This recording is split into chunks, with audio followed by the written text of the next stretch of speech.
하나님께서 우리에게 주신 말씀은 요한복음 16장 16절에서 24절까지 말씀.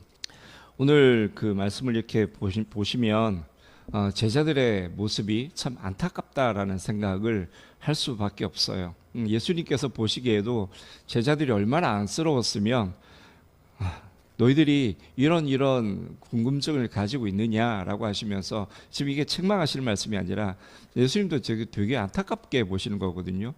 그렇게 여러 번 말씀을 하시고 설명을 해 주셨어도 잘 이해를 못하니까 예수님께서 오늘은 이 해산 임박한 여인의 비유를 들어가지고 또 이제 설명을 해 주시는데 이제 뒤에 제가 우리가 읽지는 않았습니다만 25절 이후에 가면 이제야 제자들이 예수님께서 하신 말씀을 이해를 하고 예수님이 하나님의 아들이시라고 아들이신 것을 하나님께서부터 오신 분임을 이제 분명하게 믿게 되는 그런 장면들이 나오는데요.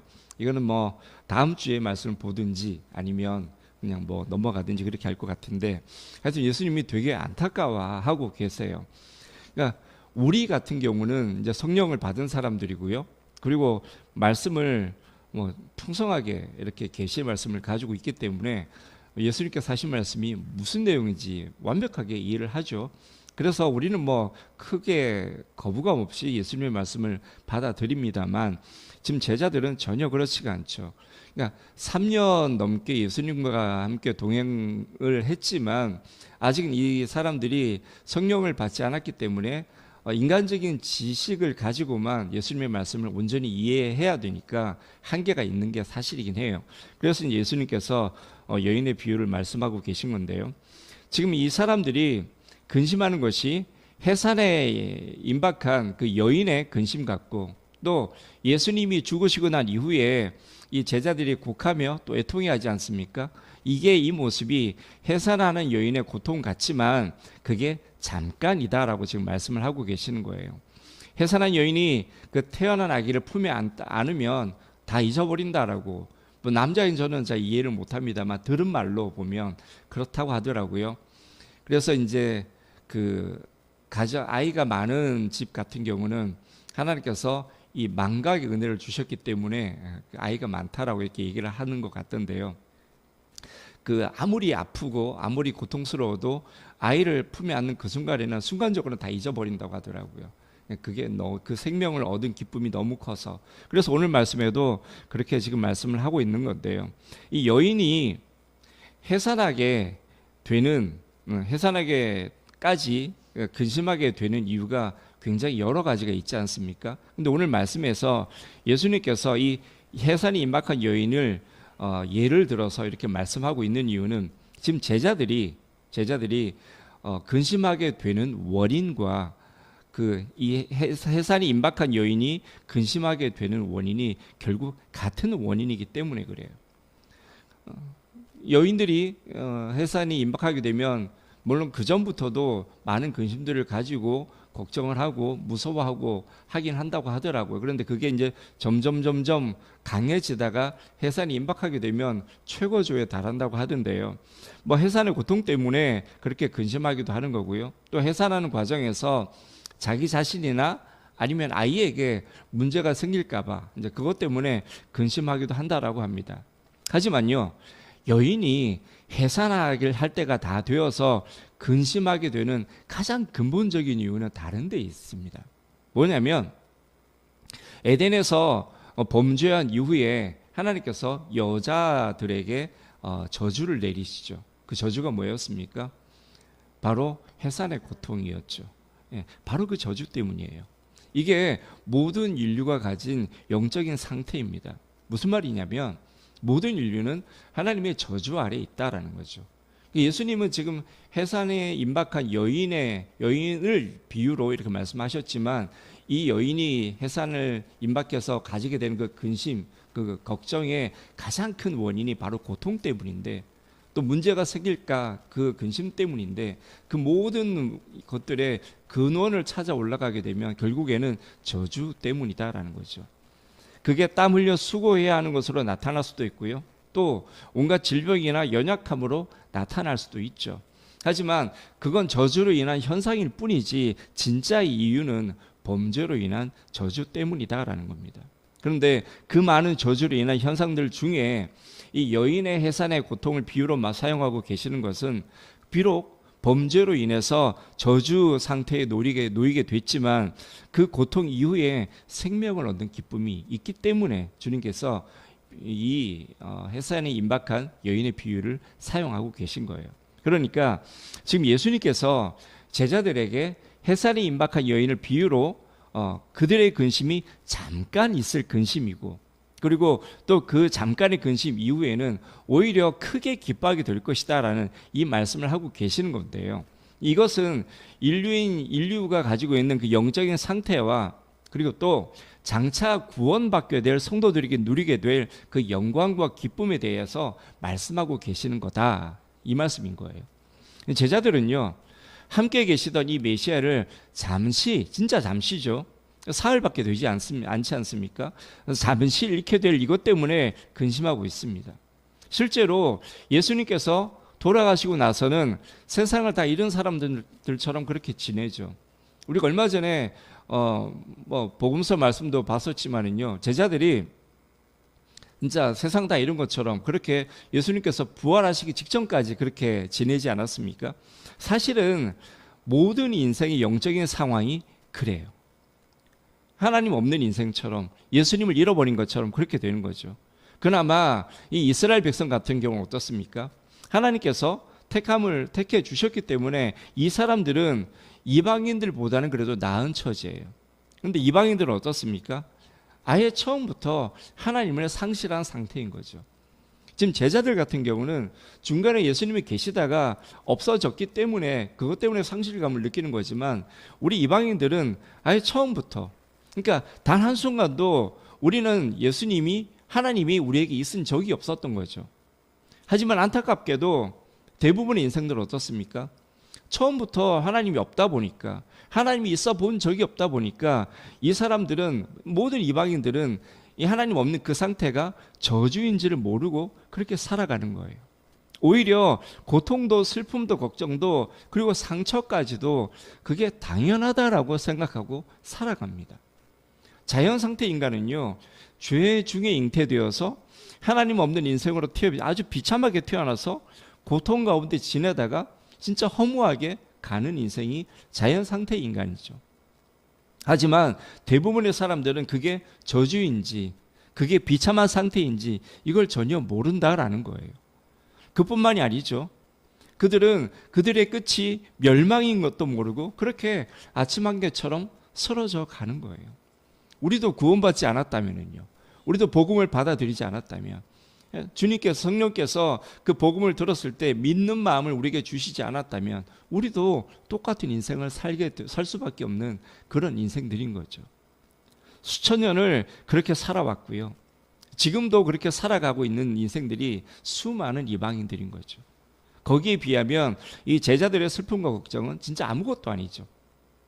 그들이 아무리 국하고 애통한다고 하더라도 이방인들이 당했던 그 수천 년 동안의 소망 없음, 절망, 그 고통에 비하면 그게 어디 고통입니까? 아무것도 아니죠. 평생을 저주 가운데 있는 인생들에 비하면 그들이 느끼는 그 상실감이나 절망감, 이런 거는 비교도 할 수 없는 정말 잠깐일 수밖에 없는 거예요. 주님께서 오늘 해산이 임박한 이 여인의 비유를 사용하신 또 하나의 의미가 이해가 되시죠?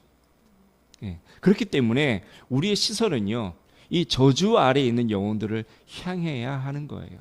오늘 말씀을 그런 주제로 여러분들이 보실 수 있어야 합니다. 왜냐하면 당연히 이방인들은 예수가 아니면 지금까지 수천 년을 그려왔던 것처럼 여전히 그들의 인생이 그렇게 살다가 갈 수밖에 없는 그런 저주 아래에 있는 인생이기 때문에 그래요. 여전히 자신의 삶이 저주받은 삶인지도 모릅니다. 그게 비참한 상태인지도 모릅니다. 자신의 끝이 멸망인 것도 몰라요. 그렇게 아침 한개처럼 사라져버릴 그런 인생이 하나님 없는 인생들인 거예요. 주님께서 제자들의 현재 상태와 이 미래의 모습이 해산이 임박한 여인과 같다고 말씀하실 때 우리는 제자들만 주목할 것이 아니라 여인의 해산의 고통을 당하게 된 것과 똑같은 저주 아래에 있는 인생들을 생각할 수 있어야 하는 거예요. 그들이 저주로 끝나는 인생이 아니라 그 여인이 그 해산 임박한 여인이 해산 후에 생명을 얻음으로 인해서 그 해산 전에 느꼈던 그 고통을 다 잊을 만큼 놀라운 기쁨으로 충만하게 된 것처럼 그 저주 아래에 있는 인생들도 그런 기쁨을 누리도록 해야 한다라는 생각을 우리는 가져야 하는 거죠. 여러분, 인생이 말입니다. 자신의 영적인 상태를 깨닫지 못하면은요, 인간적인 관점으로 자신을 바라보고 판단하고 그렇게 살아갈 수밖에 없어요. 그러면 인간적인 관점으로 자신을 보게 되어 있기 때문에 당연히 세상적인 관점으로 그냥 별 문제 없이 잘 살고 있으면 내가 잘하고 있는가 보다라고 생각하고 그냥 그대로 살아가게 돼 있어요. 그래서 지금까지 살아왔던 그 모습 속에서 뭐 어떻게 성취한 게 있으면 거기서 기쁨을 누리고 만족스러운 게 있으면 거기서 행복을 누리고 그렇게 살게 되어 있거든요. 그 성취감들, 그 만족감들, 거기에서 빛을 발견하고 거기에서 소망을 두고 그렇게 살아갈 수밖에 없는 게 하나님 없는 인생들의 모습이에요. 그게 얼마나 비참한 인생인지 모르니까 그렇게 살아가는 겁니다. 우리 창세기에서 이삭을 통해서 보지 않았습니까? 일상의 그 독에 중독되어서 하나님과의 관계는 완전히 단절되어 버리고 영성 다 잃어버리고 두 아들마저도 다 잃게 된 모습을 보았잖아요. 물론 하나님의 그 열심 때문에, 그 하나님의 은혜 때문에 야곱은 하나님 예수 그리스도의 계보에 올라갈 수 있는 은혜를 입었지만 에서는요, 그 하나님의 은혜와 하나님의 열심이 아니었다면 야곱도 잃어버릴 수밖에 없는 그런 상황이었거든요. 그나마 하나님의 그 강권적인 은혜가 있었기 때문에 야곱은 건졌지만 에서는 잃지 않았습니까? 우리 새벽에 민수기 말씀을 통해서 교회는 한 몸이다라는 말씀을 우리가 받았잖아요. 지체가 은혜 받지 못하는 거요, 그건 내 책임입니다. 1차적으로 본인 책임이다, 이거는요 전혀 성경적이지가 않아요. 예전에 제가 그 섬겼던 교회에서 장로님들과 이 말씀을 이렇게 나누다가 목사님이 힘든 상황이 되는 거는 장로님들 책임입니다 이렇게 말씀드렸더니 장로님들이 발끈하시던데요, 그게 왜 우리 책임이냐 그러던데, 장로가 되어서도요 은혜를 모르고 교회를 모르면 그렇게밖에 할 수 없는 거예요. 여러분, 지체가 은혜 받지 못하는 건 내 책임입니다. 어제 말씀에서 하나님께서 분명히 말씀하셨잖아요. 한 생명을 살리는 것은 공동체 전체의 책임이다라고요.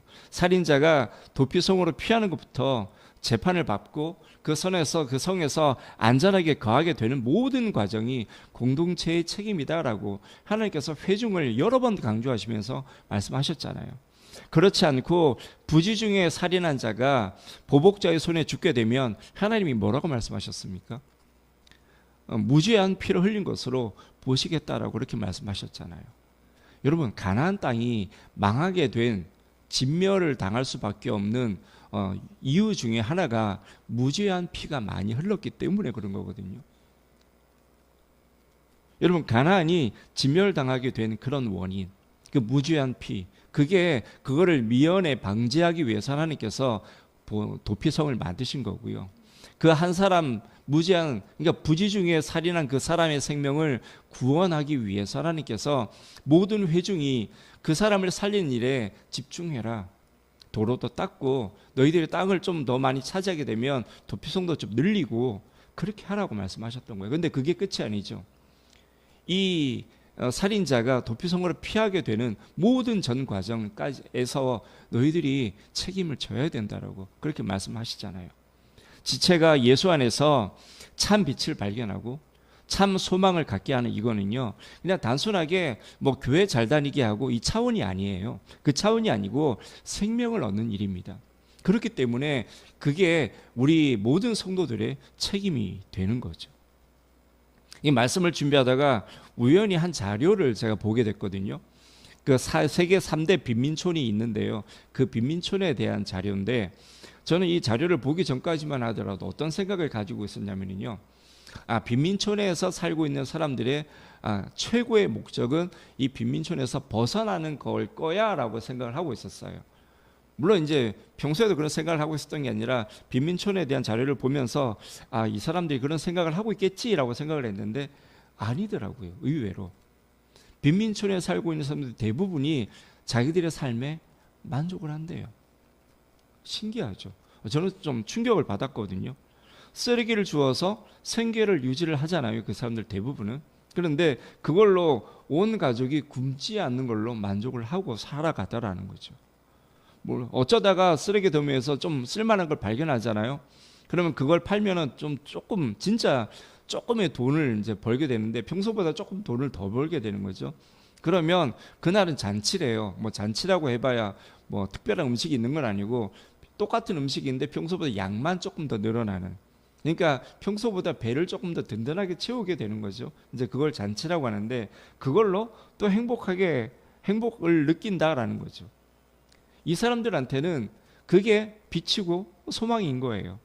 그렇기 때문에 이 사람들은 그걸 추구하면서 살아간다라고 그렇게 기록을 해놨던데요. 하지만 그런 빈민촌의 인생이라고 하더라도요, 분명히 벗어날 수 있는 길은 있지 않습니까?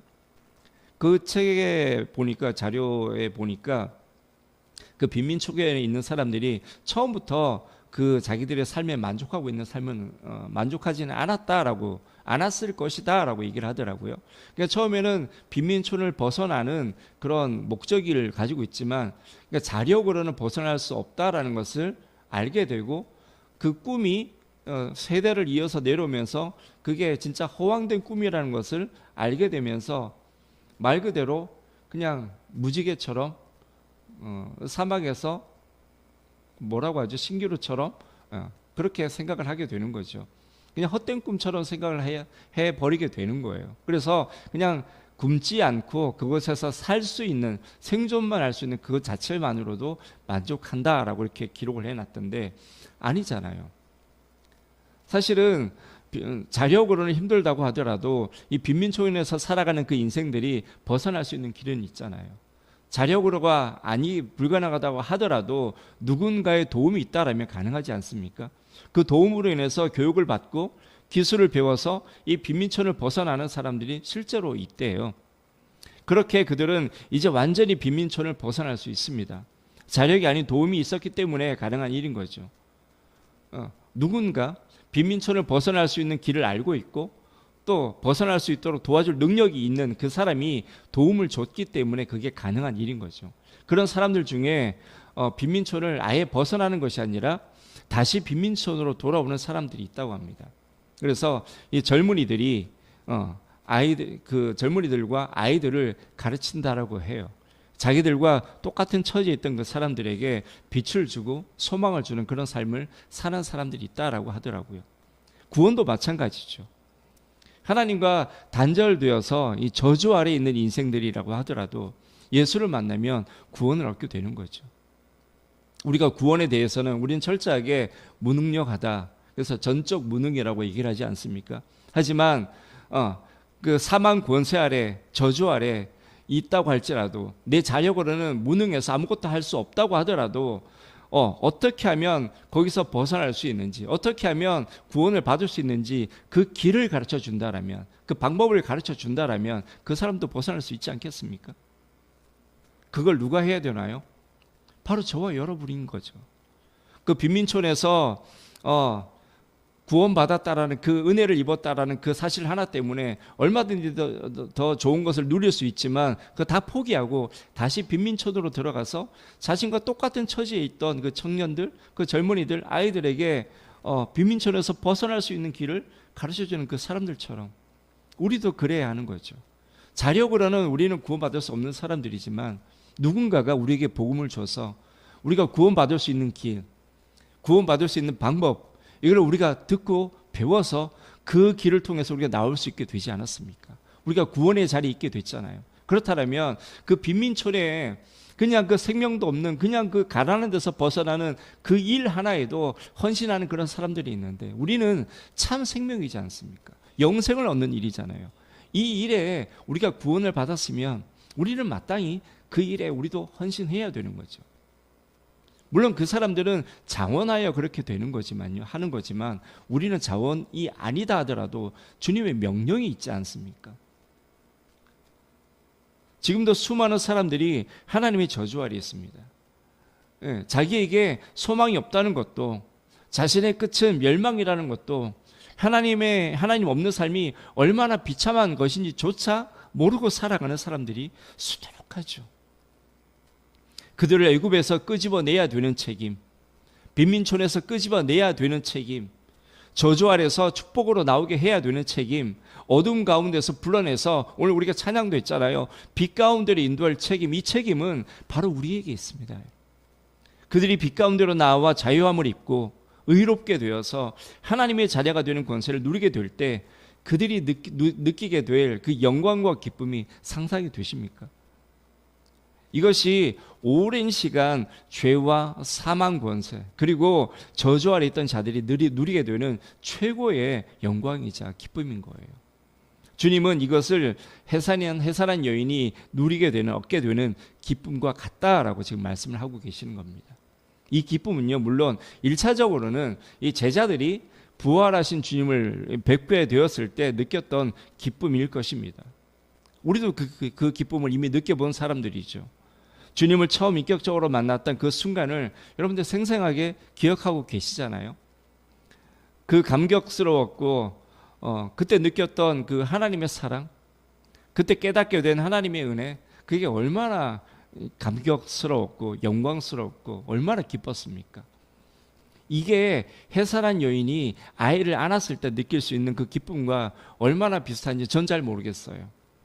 남자인 저는 잘 모르겠습니다만 비슷하다라고 하면 여자분들이 아이를 낳았을 때 그 아이를 안았을 때 느끼는 느낌이 어떤지 조금은 알 것 같긴 해요. 하지만요, 주님은 우리가 누리게 될 이 기쁨이 그게 전부가 아니다라고 말씀하시잖아요. 영혼이 주께로 돌아오는 것, 이걸 바라보면서 누리게 되는 그 기쁨도 내가 영생을 얻게 되고 내가 생명을 얻게 된 그 기쁨에 못지않은 그런 기쁨이 될 것이다 라고 지금 말씀을 하고 계십니다. 이사야서 35장 10절에서 이렇게 말씀하시잖아요. 여호와의 속량함을 받은 자들이 돌아오되 노래하며 시온에 이르러 그들의 머리 위에 영영한 희락을 띠고 기쁨과 즐거움을 얻으리니 슬픔과 탄식이 사라지리로다. 지금 주님은요, 내가 구원받고 예수 안에서 누리게 되는 이 기쁨과 나로 인해서 구원받은 영혼을 바라보면서 누리게 되는 이 기쁨, 이 두 가지 기쁨 모두를 말씀하고 계신 거예요.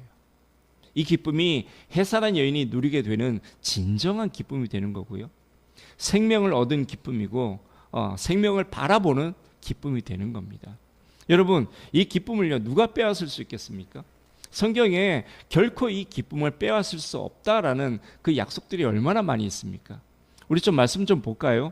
이사야서 41장 8절에서 10절까지 말씀입니다.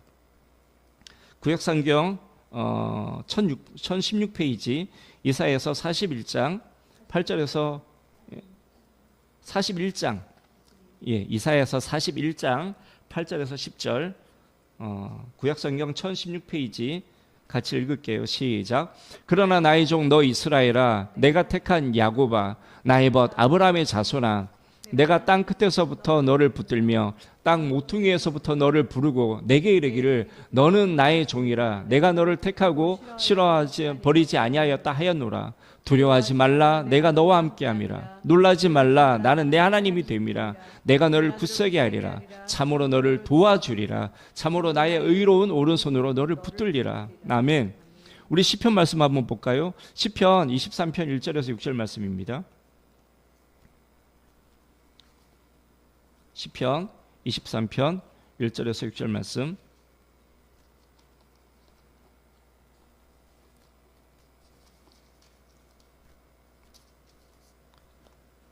구약성경 818페이지 시작. 여호와는 나의 목자시니 내게 부족함이 없으리로다. 그가 나를 푸른 풀밭에 누이시며 쉴만한 물가로 인도하시는도다. 내 영혼을 소생시키시고 자기 이름을 위하여 의의 길로 인도하시는도다. 내가 사망의 음침한 골짜기로 다닐지라도 해를 두려워하지 않을 것은 주께서 나와 함께 하심이라. 주의 지팡이와 막대기가 나를 안위하시나이다. 주께서 내 원수의 목전에서 내게 상을 차려주시고 기름을 내 머리에 부으셨으니 내 잔이 넘치나이다. 내 평생의 선하심과 인자하심이 반드시 나를 따르리니 내가 여호와의 집에 영원히 살리로다. 아멘. 로마서 말씀도 있는데 이건 제가 그냥 읽어드릴게요. 내가 확신하노니 사명이나 생명이나 천사들이나 권세자들이나 현재일이나 장래일이나 높음이나 깊음이나 다른 아무 피조물이라도 우리를 우리 주 예수 그리스도 예수 안에 있는 하나님의 사랑에서 끊을 수 없으리라. 아멘. 여러분, 이 기쁨은요, 구원받아 예수 그리스도 안에 거하는 자들에게 주시는 하나님의 약속이에요. 본문 말씀 23절 24절에서 주님께서 뭐라고 말씀하십니까? 너희가 무엇이든지 아버지께 구하는 것을 내 이름으로 주시리라. 지금까지는 너희가 내 이름으로 아무것도 구하지 아니하였으나 구하라. 그리하면 받으리니 너희 기쁨이 충만하리라. 여러분, 이 기쁨이 어떤 기쁨이겠습니까? 그냥 내가 하나님께 기도해서 내가 원하는 것을 절대로 우리가 응답받지 못하는 기도 중에 하나가 그거잖아요. 내 육신의 소욕을 위해서, 정욕을 위해서 쓰려고 구하는 것. 그렇게 내 육신의 정욕을 위해서 쓰려고 구하는 그 기도에 응답받아가지고 그것 때문에 우리가 기쁨이 충만하게 되는 건가요? 아니지 않습니까? 오늘 주님께서 23절 24절에서 말씀하시는 이 기도의 원리는요, 좀 전에 말씀드렸던 해살에 임박한 여인이 누리게 되는 그 두 가지 기쁨, 내가 생명을 얻은 그 기쁨과 생명을 바라보는 그 기쁨, 이 두 가지 기쁨, 그 기쁨으로 충만하게 된다라는 거예요. 자, 이 기쁨으로 충만하게 위하여서 우리가 구하는 게 뭐가 되겠습니까? 영혼을 구하기 위한 중보자적 기도지 않겠습니까? 그런 기도를 통해서, 그런 기도를 주님의 이름으로 우리가 기도할 때 주님께서 주님의 이름으로 하나님께 받아서 분명하게 이루어 주시겠다라고 말씀하시는 거예요. 이거는요, 그냥 저주 아래 있는 것이 아니라 생명을 얻은 기쁨, 자유를 누리는 기쁨, 구원의 기쁨을 그냥 관념으로만 누리라는 게 아니고요. 이제는 우리가 구원받은 자가 되었으니, 우리는 생명을 얻은 자가 되었으니 이걸 통해서 생명을 또다시 얻는 기쁨, 그리고 자유를 저주 아래 있는 자들이, 죄와 사망 권세 있는 자들이 자유를 얻게 돼서 그 자유를 누리는 기쁨, 그 구원의 기쁨을, 내가 누렸던 그 기쁨을 다른 영혼들이 누리는 것을 우리가 봄으로, 그 기쁨으로 충만케 되라고 말씀하는 거예요. 어떻게 이게 가능합니까? 주님께서 이제 우리를 종이라고 하지 않으시고 친구라고 말씀하셨기 때문에 이게 가능한 거예요. 그리고 하나님께서 예수를 믿는 모든 자들에게 하나님의 자녀가 되는 권세를 주시겠다라고 말씀하셨기 때문에 이게 가능한 거예요. 나 하나만 구원받는 것으로 끝나는 게 아니라 이제는 나를 통하여서 내가 종이 아니라 이제는 주님의 친구이기 때문에, 이제는 종이 아니라 하나님의 자녀이기 때문에 나를 통해서 이제 하나님의 택하신 영혼들을 우리가 구할 수 있는 거예요. 여러분, 우리 인생이 말입니다, 근심하게 되는 경우는 딱 한 가지밖에 없습니다. 뭐냐면 믿을 구석이 없을 때 그래요. 늘 그렇지 않습니까? 그래서 제자들이 근심했던 거고요, 또 모든 인생들이 근심하는 거예요. 제자들은 그동안 믿었던 주님을 잃게 되었기 때문에 지금 근심하고 있는 거잖아요. 마찬가지로 모든 인생은 하나님이 없기 때문에 근심하고 있는 거죠. 그래서 하나님 없는 사람들은 자신을 믿기도 합니다. 또 물질을 의지하기도 하고 권력을 의지하기도 하죠. 나름대로 자기들이 보기에 자기를 보호해 줄 수 있을 것이다 라고 생각하는 거기에 소망을 두고 의지를 하죠. 하지만 그런 것들을 의지할수록 그들이 깨달을 수밖에 없는 유일한 한 가지가 뭐죠? 그런 것들에게는 소망이 없다라는 거죠. 시편 146편 3절 5절에서 이렇게 말씀합니다. 방백들을 의지하지 말며 도울 힘이 없는 인생도 의지하지 말지니 그 호흡이 끊어지면 흙으로 돌아가서 당일에 그 도모가 소멸하리로다. 야곱의 하나님으로 자기 도움을 삼으며 여호와 자기 하나님에게 그 소망을 두는 자는 복이 있다. 우리의 근심이 기쁨이 되는 길은요, 단 한 가지밖에 없습니다. 뭐죠? 바로 하나님을 의지하는 것. 그 하나님으로 인해서 죄 대신 화관을, 슬픔 대신 기쁨을, 근심 대신 이 찬송의 옷을 입고 하나님의 영광을 드러내는 저와 여러분이 되시기를 주님의 이름으로 축원합니다. 아멘. 우리 좀 말씀을 기억하시면서 기도했으면 좋겠습니다. 하나님, 저에게도 두 가지 생명, 두 가지 기쁨으로 기쁨이 충만케 되게 해주십시오. 이미 한 가지 기쁨은 내 안에 충만합니다. 날 구원하셨고 하나님의 자녀가 되었고 영생을 내게 허락하여 주셨고 천국을 유업으로 허락하여 주신 이 기쁨으로 이미 충만합니다. 하지만 하나님 또 한 가지의 생명, 그 생명으로 인해서 내 기쁨이 충만하여 지기를 원합니다. 아버지 하나님, 나를 통하여 영혼이 주께로 돌아오는 역사 있게 하여 주십시오. 믿지 않는 자들이 주께로 돌아오는 역사, 내가 알고 있는 하나님께서 내 옆에 붙여주신 그 지체를 주께로 돌아오게 하는 역사, 하나님, 그래서 그가 생명을 얻게 되는 이것을 바라보고 내 기쁨이 더욱더 충만해지는 이런 은혜 가운데 내가 있게 하여 주시옵소서. 아버지, 이 일 가운데 우리 교회를 사용하여 주시고 나를 사용하여 주시기를 소원합니다. 하나님, 내가 이 일에 헌신하고자 할 때 나로 성령으로 충만케 하여 주셔서 아버지여, 이 일을 내가 넉넉하게 감당할 수 있도록 은혜 다하여 주시옵소서. 우리 기도하시겠습니다.